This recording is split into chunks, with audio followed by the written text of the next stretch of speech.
Alguém da classe média passar para a classe burguesa também é difícil. Então, a ideologia burguesa, né, que coloca as coisas como elas são, essa ideologia muitas vezes impede que o indivíduo enxergue a realidade como a realidade é. Por isso, é importante ter consciência de classe. Ou seja, Marx vai dizer assim: a nossa cabeça deve pensar de onde o nosso pé está pisando. Se eu piso numa realidade de pobreza, eu não posso ter cabeça burguesa. Porque daí eu vou continuar atendendo e fazendo aquilo que a burguesia quer que eu faça, quer que eu realize. Quando na verdade eu deveria lutar por direitos iguais, eu deveria lutar por uma igualdade material, eu deveria lutar por direitos e por aí em diante. E não rezar na cartilha da burguesia, porque é isso que eles querem, diria Karl Marx, né? Então a consciência de classe é importantíssimo para que os trabalhadores se unam e lutem pelos seus direitos, lutem por uma sociedade igualitária.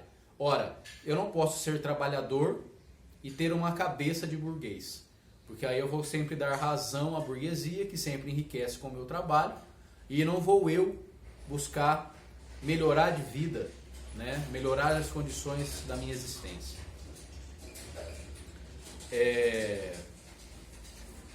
Daí então que Marx vai dizer o seguinte: bom, para que haja uma sociedade igualitária, é preciso que haja o fim das classes sociais, ou seja, que não exista mais ricos e pobres, mas que exista só uma única classe, uma classe onde as pessoas tenham todas aquilo que elas precisam para existir, alimentação, moradia, por aí em diante.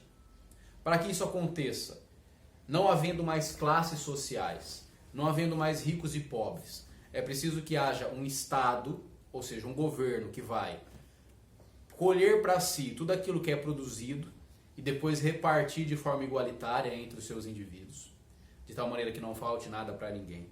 Então Marx propõe um Estado que seja um Estado forte, não um Estado autoritário, porque para Marx o Estado é autoritário, porque a burguesia aparelha o Estado e usa o Estado a fim de garantir os seus interesses. Por isso é um Estado que explora. Agora, a partir do momento que os proletariados, que a classe trabalhadora dominar a sociedade, dominar o Estado, aí então nós temos uma sociedade mais igualitária na visão do Marx. Então Marx propõe, a princípio, né, para que a sociedade chegue ao comunismo, que seria assim o ápice dessa sociedade igualitária, o comunismo, onde tudo é incomum, né? Qual que é a diferença semântica de comunismo e capitalismo? Capitalismo, o próprio nome já diz, capitalizar, tomar para si. Comunismo, colocar em comum. Ok? Marx vai propor a ditadura do proletariado. O que é a ditadura do proletariado?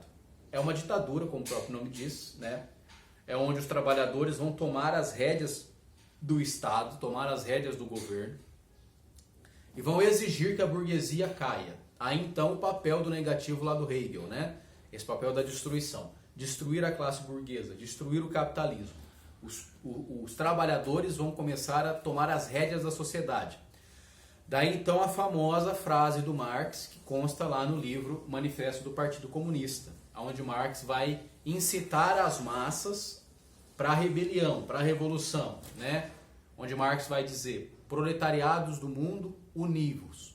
Ou seja, trabalhadores do mundo, se unam e tomem o governo, né? Façam uma revolução, vão para as ruas. Marx é bem radical nesse sentido, né? Se assim não for feito, de outro modo não será, na visão do Marx. Enquanto os trabalhadores esperarem que alguém tome o governo e represente esses trabalhadores no governo, pode esquecer que isso não vai acontecer. Na visão dele, o próprio trabalhador tem que se reunir, só a maioria, e tomar conta das fábricas, tomar conta dos meios de produção e por aí. Claro, né? Marx escreve isso no começo do século XIX. Era o início da sociedade industrial. Hoje em dia, esse ideal é quase que impossível de ser feito, tá? Nós estamos estudando um pensador que escreveu isso no século XIX.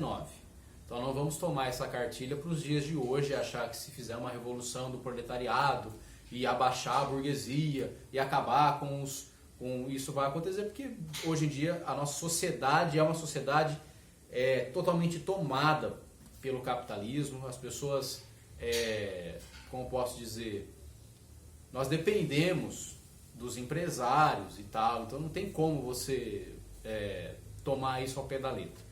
Existe uma possibilidade de tornar isso menos desigual, né? Mas não seguir a risca aí, a cartilha marxista, porque isso seria até impossível, né? Então a ditadura do proletariado seria esse período da fase de transição, aonde os trabalhadores tomariam a posse, né? E daí para diante assumiriam o controle da sociedade e do próprio Estado, tá? Isso seria o passo para o comunismo. Esse período de transição, que é chamado de socialismo, né? O que é o socialismo?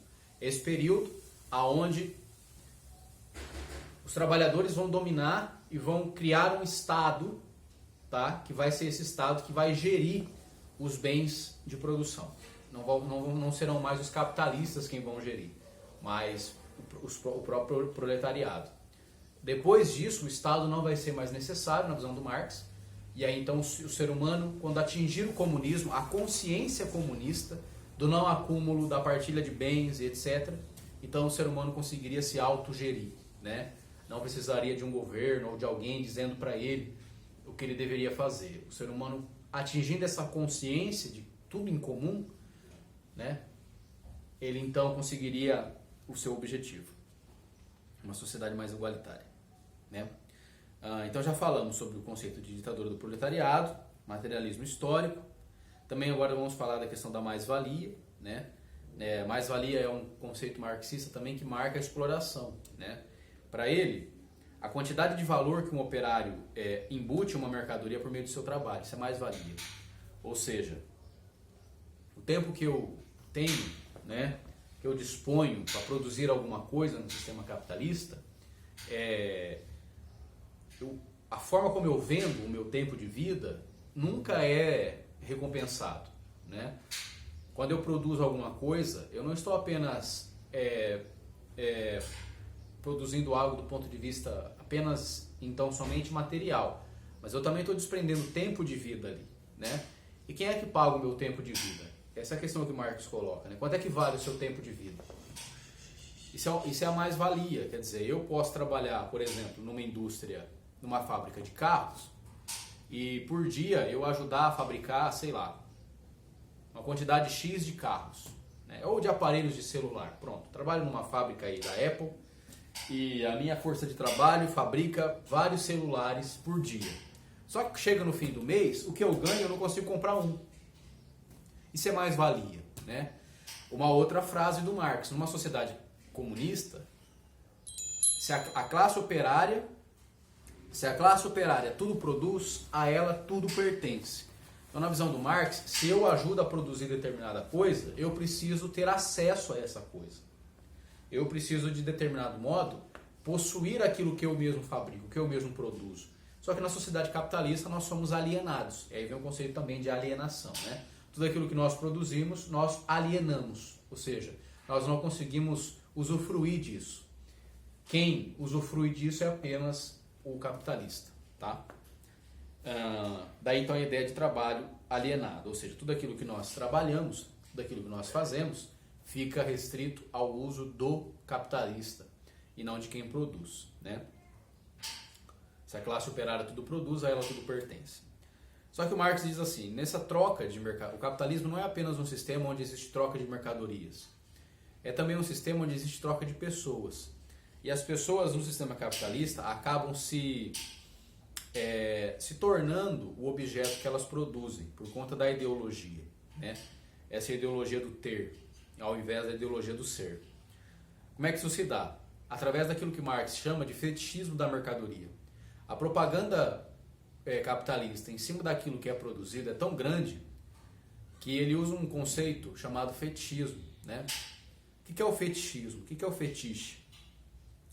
O fetiche é quando eu dou importância muito grande para algo que propriamente dito não tem tanta importância assim. O fetiche ele é marcado por dar ênfase ou dar atenção para algo que é secundário, né? Por que fetichismo da mercadoria? É como se Marx quisesse dizer assim, no capitalismo, as mercadorias ganham importância, e uma importância que elas não têm.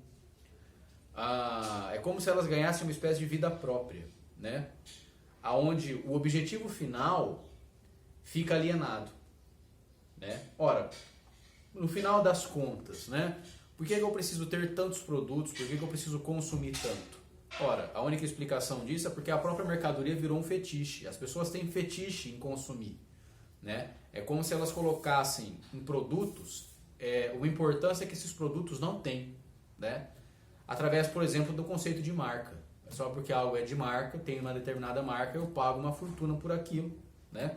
Sendo que eu poderia comprar algo mais em conta, que é produzido de uma forma até muitas vezes mais adequada, né?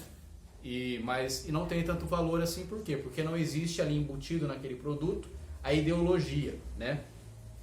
Da marca, por exemplo, né? Então é muito comum aí entre os adolescentes, né? Dar essa importância para aquilo que é de marca e etc, né? E aí paga-se uma fortuna por algo que talvez não valha tanto assim, né? É aí que está a questão.